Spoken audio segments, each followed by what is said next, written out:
बहुत कहते हैं कि मुसलमानों को हमने टाइट कर दिया। मुसलमानों को क्या टाइट कर दिया? नौकरी वे करते नहीं, वे रोजगार करते हैं, हाथ के दस्तकार हैं। रोज तुम जैसे जाते हो, चाहे साइकिल में पंचर लगवाना हो, चाहे गाड़ी ठीक करानी हो, चाहे कोई मिस्त्री का काम कराना हो, चाहे सब्जी खरीदनी हो, चाहे फल खरीदना हो, सब जगह मुस्लिम अपना रोजगार कर रहा। 1000-2000 रुपए अपने घर आराम से कमा के ले जाता है। तुम्हारा बेटा क्या करता है? जय श्री राम, जय बजरंग बली, और उसे काट दो और उसे काट दो और उसे काट दो। यही काम करेगा, घर से 10 रुपए खर्च करेगा, क्योंकि तुम्हारा बच्चा रोजगार ना मांग ले। किसी नेता का बेटा क्यों नहीं आता उसमें जय श्री राम करना? किसी ब्यूरोक्रेट का बच्चा क्यों नहीं आता? क्या उन्हें धर्म की रक्षा नहीं करनी? तो क्या मोदी सरकार हिंदुत्व की गठरी से निकाल कर लाई है हिंदू ये यूनिवर्सल सिविल कोड? इससे सबसे ज्यादा प्रभावित हिंदू होगा। भाई एक बात बताओ, तुमने मुसलमान टाइट कर दिए, गैस का सिलेंडर मुसलमान को 1200 का और तुम्हें 400 का मिल रहा, क्या बताओ ना? है अनाज तुम्हें सस्ता और उसे महंगा मिल रहा क्या? या जो कपड़ा तुम खरीद के लाए वो सस्ता है और उसका महंगा है? क्या है? जो जब प्लॉट तुम खरीद रहे हो वो तुम्हें सस्ता दे रही है सरकार और उसे महंगा दे रही है, क्या दे रही है उसे? वो 18-20% को आदमियों को, तुम तो 80% हो। पेट्रोल तुम्हें सस्ता दे रहे हैं? या जय श्री राम करूं मैं जाकर बाहर और बजरंग बली के नारे लगाऊं और मोदी के जयकारे करूं, क्या सस्ता मिल रहा हूं ना? तो फिर क्यों गुलामी कर रहा हूं मैं? क्यों अंधभक्ति में पड़ा हूं? यह है सारा कारण। मोदी ने जितनी भी सरकारी इंडस्ट्री थी सब प्राइवेट में दे दी। क्यों दी? कि देश से आरक्षण को खत्म करने का सबसे बढ़िया तरीका उसने ढूंढा। दूसरी चीज, तुम्हें मुसलमानों पे बहुत भड़काते हैं। ये देश के अंदर 1% है सिख समाज, जैन समाज, बौद्ध समाज बहुत कम है। उन्होंने कभी नहीं कहा कि हम खतरे में हैं, और तुमसे 70-75%, 80% हिंदू से रोज कहलवा देते हैं कि हिंदू खतरे में है। ना हिंदू खतरे में है, ना मुसलमान खतरे में है, ना सिख खतरे में है, ना ईसाई खतरे में है। इनका चश्मा उतार के देख लो, ये बीजेपी वाले खतरे में हैं। कुर्सी जा रही है तो तुम्हें वहां लगा दिया। अब तुम रोजगार नहीं मांगोगे, इसी पे लड़ोगे।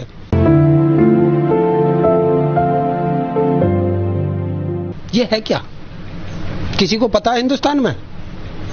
है क्या ये?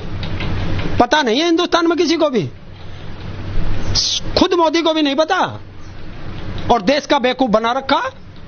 वही है ना, फेंकू राम आके फेंक गया रैली में।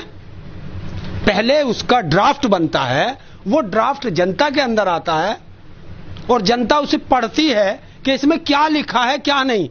कुछ नहीं किया। 14 तारीख को नोटिफिकेशन जारी कर दिया कि आप इस पे अपनी राय दें। राय किस चीज पे दे? किस चीज पे दे? क्या है ये? इसमें क्या तुमने कानून बनाया? क्या धाराएं लगाएंगे? क्या करेंगे क्या नहीं करेंगे? कोई पता नहीं। किसी हिंदुस्तान के किसी एक व्यक्ति को भी नहीं पता। भारत सरकार के किसी मंत्री को नहीं पता, स्वयं भारत के प्रधानमंत्री को भी नहीं पता। बस सिर्फ एक नाम है, यूनिवर्सल सिविल कोड। लेकिन मोदी सरकार जितने भी कानून लाई या जितने भी जो है रूल लाई, वो किसी को बताती नहीं है। चाहे नोटबंदी हो, 370 हो, चाहे फिर ये 2000 का नोट हो, चाहे 35 हो, वो एकदम कानून लागू कर देती है। आपको एक चीज की जानकारी होनी चाहिए, नोटबंदी का मतलब होता है कि ये नोट बंद कर दिया हमने। 370 एक पहले से कानून है, उसे हटा दिया हमने। लेकिन जो तुम कानून ला रहे हो उसमें क्या करना है, क्या धाराएं हैं, उसके लिए भारत के संविधान की कुछ धाराओं में संशोधन भी करना पड़ेगा, तो पूरा ड्राफ्ट तैयार होता है। इसीलिए गलत लड़ाई लड़ा रहे हो। ये मोदी बेवकूफ बना रहा है जनता का। जनता का अब चुनाव आ रहे हैं, जनता महंगाई पे कोई बात ना करे, शिक्षा पे कोई बात ना करे, रोजगार पे कोई बात ना करे, सुरक्षा पे कोई बात ना करे। इन सब को से लोगों का ध्यान हट जाए और तुम्हें हिंदू मुस्लिम पे लड़ा दे। यदि एक देश एक कानून हो जाएगा तो ताऊ जी दिक्कत क्या है? कुछ भी नहीं। कानून तो बनाओ, पहले कानून बनाओ, उसका ड्राफ्ट बनाओ, जनता में उसे भेजो, जनता उसे पढ़ेगी। कौन मेरा? मोदी सरकार ने चर्चा के लिए छोड़ तो दिया है शिगुफा। ये शिगुफा नहीं छोड़ा, ये बेवकूफ बना दिया कि जो लोग जब ये चुनाव में जा रहे थे तो अब लोग इनसे पूछ रहे थे कि शिक्षा कहां है, स्वास्थ्य कहां है, रोजगार कहां है, तो उससे हटा दिया ना। जो बेरोजगार थे उन्हें लगा दिया, जो अंधभक्त थे उन्हें ड्यूटी पे लगा दिया कि आप लग जाओ और इस पे चर्चा करना शुरू कर दो। पता किसी को है नहीं कि ये है क्या। मोदी सरकार प्रचार प्रसार करेगी, विज्ञापन जारी करेगी इसके लिए। अरे यार, विज्ञापन तुम कितना ही जारी कर लो, उसे ये तो बताओ इसमें है क्या। जिस तरह से 3 तलाक लाए, ये उसी तरीके से लिखड़ेगा जैसे आपने देखा होगा किसान बिल, और जब पन्ना पलटा तो अडानी बिल, वैसे निकलेगा ये। इससे कोई जाति नहीं, इससे सबसे ज्यादा प्रभावित होंगी आदिवासी, जो ट्राइबल एरिया है वो इससे ज्यादा प्रभावित होगा। इसमें मुसलमान प्रभावित ना हो। लेकिन हिंदू भी इससे और मुसलमान भी, कई लोग इसका जो समर्थन कर रहे हैं यूनिवर्सल सिविल कोड का। यार वो महामूर्ख है जो इसका समर्थन कर रहे हैं वो भी, और जो इसका विरोध कर रहे हैं वे भी। जब तुम्हें पता ही नहीं, एक कहावत है हमारे यहाँ कि सूत ना बुनाई और जुल्हे से लट्ठा मलट्ठा।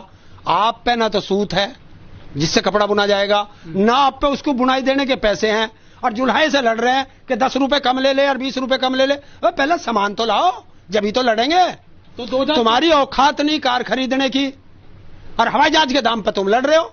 तो 2024 चुनाव की वजह से लाया गया है। सिर्फ ये चुनावी है। 9 साल से क्या कर रहे थे? 9 साल से क्या कर रहे थे? हर चीज चुनावी मौसम पे क्यों आती है? अब देश जान चुका है। अच्छा, जो जैसे कि गोवा है या मिजोरम है, नागालैंड है, त्रिपुरा है या हिमाचल प्रदेश है, कई राज्य ऐसे हैं वहां पर कई कानून चलते हैं उनके स्टेट लेवल के, उनको कैसे हटाया जाएगा? तो वही तो लोग प्रभावित होंगे, वही प्रभावित होंगे। देखिए, जो आपने देखा होगा गृह राज्य मंत्री ने इस्तीफा दिया है, दूसरा बनाया, मेघवाल बनाया। उसने इसीलिए तो कहा है कि मेरा तो सारा इलाका प्रभावित होता है इससे, तो इसलिए मैं नहीं करूंगा, मेरी छुट्टी करो, नहीं जनता मुझे परेशान कर देगी, तुम किसी और को लाओ और जो करना करो। इसलिए वो बदला गया है कानून मंत्री। लेकिन लोग कहते हैं कि मोदी है तो मुमकिन है कानून भी लागू करके जाएंगे। देखिए, कानून जितने चाहो लागू कर लो, कोई दिक्कत नहीं। हमें क्या दिक्कत है? किसी मुस्लिम को दिक्कत नहीं। कुछ पर्सनल लॉ बोर्ड वाले जो नेता हैं वो विरोध कर रहे हैं इस कानून का। वो उन्हें भी पता नहीं ना। कल मैं रात देख रहा था, एक बहुत बड़े पत्रकार है मुस्लिम, उत्तर प्रदेश की, और पूरे हिंदुस्तान के मुस्लिमों की सबसे ज्यादा वो नब्ज पकड़ते हैं। मैं किसी का नाम लेके नहीं वो करता। उन्होंने बताया, वो मुस्लिमों को कह रहे कि जब तुम्हें पता कुछ नहीं, तुम क्यों कर रहे हो, विरोध क्यों कर रहे हो? पहले कुछ है नहीं, तो वही बात है।